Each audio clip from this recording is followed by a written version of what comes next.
ऐतिहासिक कुर्मी नेताओं की सूची में जो हम आपको सीरीज बना के दे रहे हैं न्यूज हंटर पर, जिसमें 10 ऐसे कुर्मी नेताओं के बारे में आपको बता रहे हैं जो नीतीश कुमार के राजनीति में पदार्पण करने से पहले महान हो चुके थे, सांसद, विधायक, मंत्री सब कुछ बन चुके थे। उसके बारे में लोगों को बहुत कम पता है ऐसे समय में, खास करके तब जब बिहार के अंदर 1994 के बाद 31 सालों के बाद 19 फरवरी 2025 को कुर्मी एकता रैली हुई है। उसके बावजूद कुर्मी समाज के भीतर अपने इन विभूतियों के बारे में बहुत कम जानकारी लोगों को मालूम है। इस क्रम में हमने अभी तक आपको 5 वीडियो दे दिया है, जिसमें से कि वीरचंद पटेल के ऊपर हमने एक वीडियो दिया, एक लाल सिंह त्यागी के ऊपर दिया वीडियो, उसके अलावा फिर हमने देवशरण सिंह के ऊपर दिया, सदानंद सिंह के ऊपर दिया, और उसके बाद फिर रामराज प्रसाद सिंह के ऊपर दिया है। और आज हम आपको एक ऐसे व्यक्ति के बारे में बताएंगे जो हिंदुस्तान, आज़ाद हिंदुस्तान के पहले, बिहार से पहले पटेल यानी कि कुर्मी सांसद थे बिहार से, और लगातार 3 बार सांसद बनते हैं, लेकिन उनके बारे में कहीं कोई जानकारी, इंफॉर्मेशन आपको नहीं मिलेगा, एक फोटो तक नहीं मिलेगा।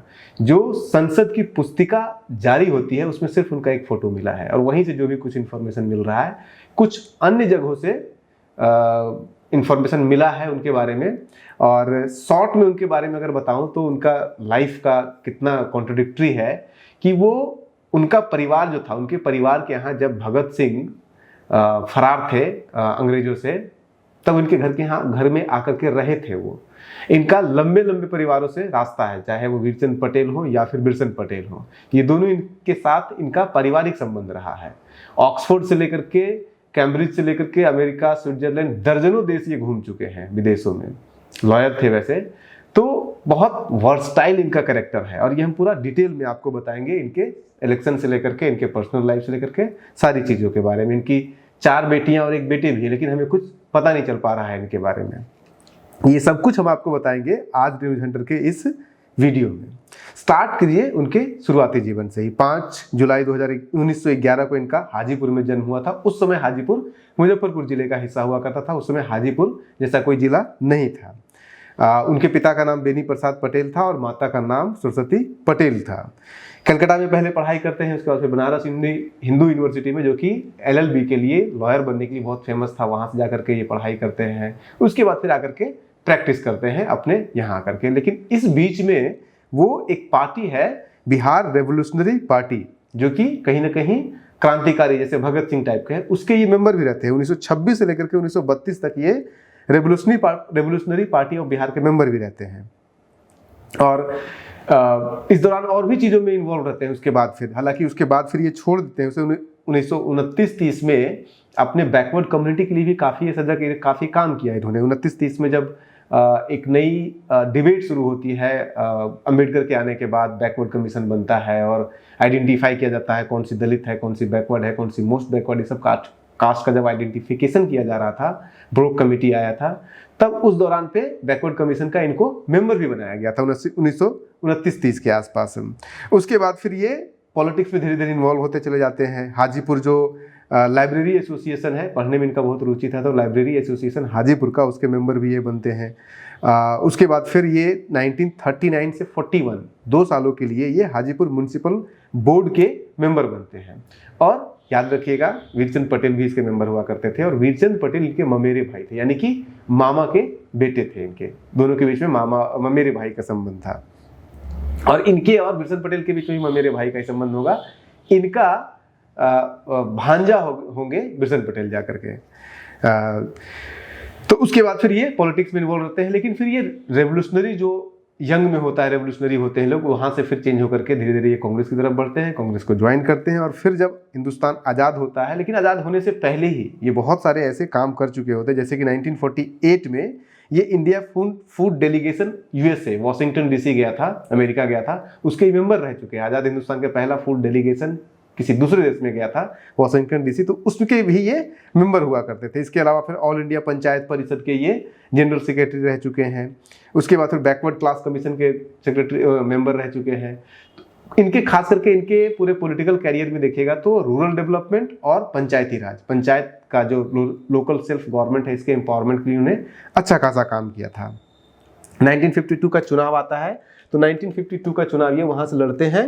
हालांकि उस समय 1952 का चुनाव हाजीपुर जो लोकसभा क्षेत्र था उसका नाम हाजीपुर नहीं बल्कि कुछ और हुआ करता था, मुजफ्फरपुर कम दरभंगा उसका नाम हुआ करता था, क्योंकि मुजफ्फरपुर का हिस्सा था हाजीपुर। तो वहां से ये चुनाव लड़ते हैं और उस समय वो सीट एससी के लिए रिजर्व होता था।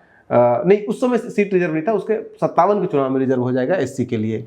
तो मुजफ्फरपुर से जब वो चुनाव लड़ते हैं तो राजेश्वर पटेल कांग्रेस से लड़ते हैं, इनको 1,52,490 वोट आता है। और रामचंद्र शर्मा, इनको सोशलिस्ट पार्टी के थे, जयप्रकाश नारायण की सोशलिस्ट पार्टी से, उनको 1,22,895 वोट आता है, यानी कि लगभग 29,595 वोटों से ये चुनाव जीतते हैं। उसके बाद फिर हाजीपुर लोकसभा क्षेत्र को रिजर्व कर दिया जाता है। रिजर्व करने का मतलब ये नहीं है कि वहाँ पे सिर्फ एससी खड़ा होगा, क्योंकि दोहरी सीट का सिस्टम हुआ करता था, जहाँ पे कि एक एससी कम्युनिटी का भी खड़ा होगा और एक नॉन एससी का, एक जनरल कम्युनिटी का भी खड़ा होगा। तो हाजीपुर में उस साल राजेश्वर पटेल लड़ते हैं, राजेश्वर पटेल हराते हैं राम बालक रॉय को, और राजेश्वर पटेल को मिलता है टोटल 1,63,476 वोट, जो कि पिछले चुनाव से ज़्यादा वोट मिलता है। जबकि इन जो दूसरे नंबर पर रहते हैं जिनको ये हराते हैं राम बालक राय, उनको मात्र 89,870 वोटों से वोट मिलते हैं उनको, यानी कि लगभग आप कहिएगा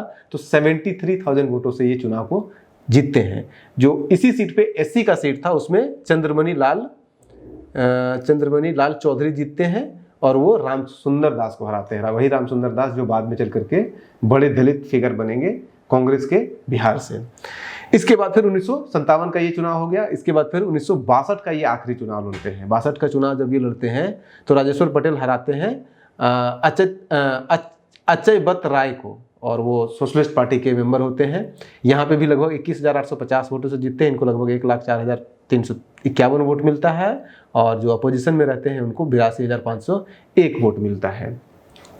तो ये है उनकी पॉलिटिकल जर्नी। और इस दौरान जब वो पार्लियामेंट में थे तो बहुत सारी पार्लियामेंट्री कमिटीज़ होती है, खास करके एस्टीमेट कमेटी जिसे कहते हैं। काफ़ी पढ़े लिखे इंसान थे, आपको समझ में आ गया होगा। दुनिया के लगभग इंग्लैंड हो, यूएसए हो गया, यूके हो गया, France, Germany, Holland, Romania, Bulgaria, Czechoslovakia, जो ईस्टर्न यूरोप है उसके बहुत सारे मतलब दर्जनों देश जाकर के घूम चुके थे। और इसीलिए इनको बहुत सारे ऐसे पार्लियामेंट्री कमेटी का मेंबर भी बनाया गया था, जो कि बहुत कम लोगों को बनाया जाता है। खास करके एस्टीमेट कमेटी, यानी कि कोई भी पॉलिसी जब सरकार बनाती है तो उसके एस्टीमेट करने के लिए कितना पैसा लगेगा, इम्प्लीमेंट कैसे किया जाएगा, क्या एडमिनिस्ट्रेटिव स्ट्रक्चर होगा, इस सब के लिए एस्टीमेट कमेटी बनाया जाता है, आज भी बनाया जाता है। तो उसके भी कई बार उसके मेंबर रह चुके हैं ये।